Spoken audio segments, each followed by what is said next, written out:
সকালবেলা 11টা অথবা 12টার মধ্যে আর কি এই জায়গায় আসলে সিরিয়াল লাগাই আমি আসলে লোক নিয়ে যাই নতুন বাজারে যাওয়ার পরে যাত্রী নামানোর পরে আসলে এই আমাদের স্টার্টার উনি আসেও বলতেছে যে টাকা দাও। নিপুল ভাই, ওনার নাম হচ্ছে নিপুল। ওনার বাড়ি হচ্ছে নিজ নাইন্দল হাজরার মোড়ের পাশে বাড়ি। উনি বললো যে টাকা দাও। আমাদের কিসের টাকা ভাই এটা? তা বললো যে আমাদের স্টারারি টাকা। কয় টাকা ভাই? বললো 50 টাকা। 50 টাকা ভাই কিসের স্টারারি ভাই?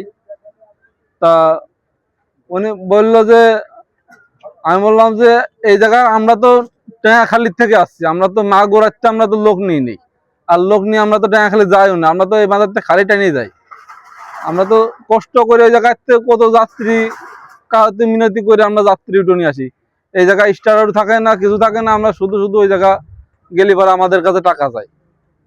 তা এই বিজায় টাকা দিনে আমি টাকা না দিলি পরে আমার গাড়ি হচ্ছিল চাবি উনি কাইরে নেয়। চাবি কাইরে নিলি পরে আমাদের আজকের ঘটনা। আজ সকাল হচ্ছিল 11টা অথবা 12টা এর ভিতরে।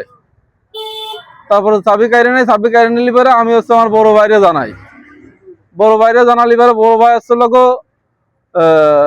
আবার হচ্ছিল এসি জানাই, আপনার পুলিশ প্রশাসনের ওখানে আর কি জানাই।